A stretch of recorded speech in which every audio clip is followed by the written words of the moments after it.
Yohanes. Pada mulanya adalah Firman. Firman itu bersama-sama dengan Allah, dan Firman itu adalah Allah. Ia pada mulanya bersama-sama dengan Allah. Segala sesuatu dijadikan oleh Dia, dan tanpa Dia tidak ada sesuatu pun yang telah jadi dari segala yang telah dijadikan. Dalam Dia ada hidup, dan hidup itu adalah terang manusia.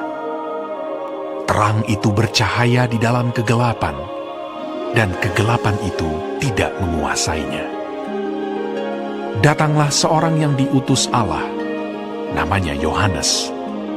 Ia datang sebagai saksi untuk memberi kesaksian tentang terang itu, supaya oleh Dia semua orang menjadi percaya. Ia bukan terang itu, tetapi Ia harus memberi kesaksian tentang terang itu. Terang yang sesungguhnya, yang menerangi setiap orang, sedang datang ke dalam dunia. Ia telah ada di dalam dunia, dan dunia dijadikan olehnya, tetapi dunia tidak mengenalnya. Ia datang kepada milik kepunyaannya, tetapi orang-orang kepunyaannya itu tidak menerimanya. Tetapi semua orang yang menerimanya diberinya kuasa supaya menjadi anak-anak Allah, yaitu mereka yang percaya dalam namanya. Orang-orang yang diperanakan bukan dari darah atau dari daging, bukan pula secara jasmani oleh keinginan seorang laki-laki, melainkan dari Allah. Firman itu telah menjadi manusia dan diam di antara kita, dan kita telah melihat kemuliaannya, yaitu kemuliaan yang diberikan kepadanya sebagai anak tunggal Bapa, penuh kasih karunia dan kebenaran.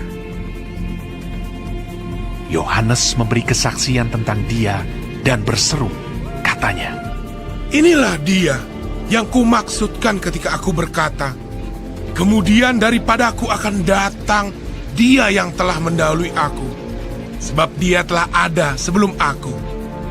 Karena dari kepenuhannya kita semua telah menerima kasih karunia demi kasih karunia. Sebab hukum Taurat diberikan oleh Musa, tetapi kasih karunia dan kebenaran datang oleh Yesus Kristus. Tidak seorang pun yang pernah melihat Allah, tetapi anak tunggal Allah yang ada di pangkuan Bapa, Dialah yang menyatakannya.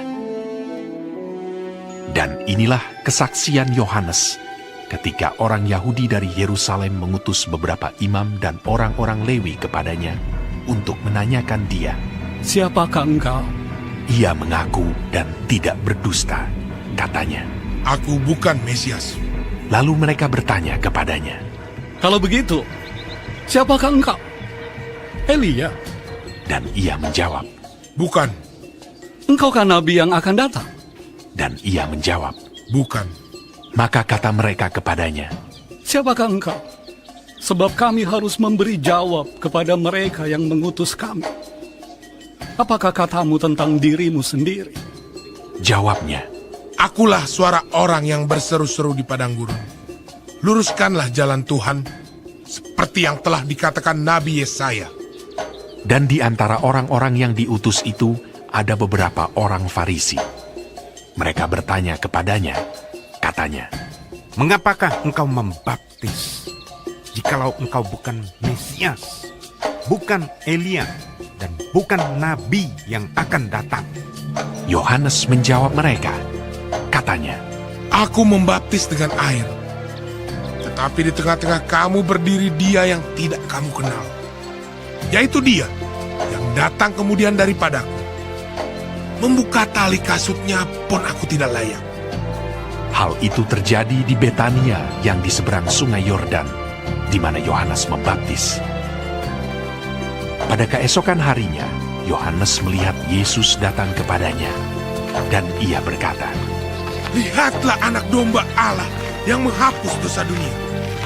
Dialah yang kumaksud ketika kukatakan, kemudian daripadaku akan datang seorang yang telah mendahului aku, sebab Dia telah ada sebelum aku." Dan aku sendiri pun mula-mula tidak mengenal dia. Tetapi untuk itulah aku datang dan membaptis dengan air, supaya ia dinyatakan kepada Israel. Dan Yohanes memberi kesaksian. Katanya, Aku telah melihat roh turun dari langit seperti merpati, dan ia tinggal di atasnya. Dan aku pun tidak mengenalnya, tetapi dia yang mengutus aku untuk membaptis dengan air telah berfirman kepadaku, jikalau engkau melihat roh itu turun ke atas seseorang dan tinggal di atasnya, dialah itu yang akan membaptis dengan Roh Kudus. Dan aku telah melihatnya dan memberi kesaksian. Ia inilah Anak Allah. pada keesokan harinya, Yohanes berdiri di situ pula dengan 2 orang muridnya. Dan ketika ia melihat Yesus lewat, ia berkata, Lihatlah Anak Domba Allah. kedua murid itu mendengar apa yang dikatakannya itu. Lalu mereka pergi mengikut Yesus. Tetapi Yesus menoleh ke belakang. Ia melihat bahwa mereka mengikut dia, lalu berkata kepada mereka, Apakah yang kamu cari? kata mereka kepadanya, Rabi, artinya guru. di manakah engkau tinggal? Ia berkata kepada mereka. Marilah, dan kamu akan melihatnya. Mereka pun datang dan melihat di mana ia tinggal. Dan hari itu mereka tinggal bersama-sama dengan dia. Waktu itu kira-kira pukul 4. Salah seorang dari keduanya yang mendengar perkataan Yohanes lalu mengikut Yesus adalah Andreas, saudara Simon Petrus. Andreas mula-mula bertemu dengan Simon saudaranya, dan ia berkata kepadanya, Kami telah menemukan Mesias. artinya Kristus. Ia membawanya kepada Yesus. Yesus memandang dia dan berkata, Engkau Simon, anak Yohanes. Engkau akan dinamakan Kefas. artinya Petrus. Pada keesokan harinya, Yesus memutuskan untuk berangkat ke Galilea. Ia bertemu dengan Filipus dan berkata kepadanya, Ikutlah aku. Filipus itu berasal dari Betsaida, kota Andreas dan Petrus. Filipus bertemu dengan Natanael dan berkata kepadanya, Kami telah menemukan dia yang disebut oleh Musa dalam kitab Taurat dan oleh para nabi, yaitu Yesus, anak Yusuf dari Nazaret. kata Natanael kepadanya. Mungkinkah sesuatu yang baik datang dari Nazaret? Kata Filipus kepadanya. Mari dan lihatlah. Yesus melihat Natanael datang kepadanya, lalu berkata tentang dia, Lihat, inilah seorang Israel sejati. Tidak ada kepalsuan di dalamnya. kata Natanael kepadanya. Bagaimana engkau mengenal aku? Jawab Yesus kepadanya. Sebelum Filipus memanggil engkau, aku telah melihat engkau di bawah pohon ara. Kata Natanael kepadanya. Rabi, engkau Anak Allah. Engkau Raja orang Israel. Yesus menjawab, katanya, Karena aku berkata kepadamu, aku melihat engkau di bawah pohon ara, maka engkau percaya. Engkau akan melihat hal-hal yang lebih besar daripada itu. lalu kata Yesus kepadanya, Aku berkata kepadamu, sesungguhnya engkau akan melihat langit terbuka dan malaikat-malaikat Allah turun naik kepada Anak Manusia.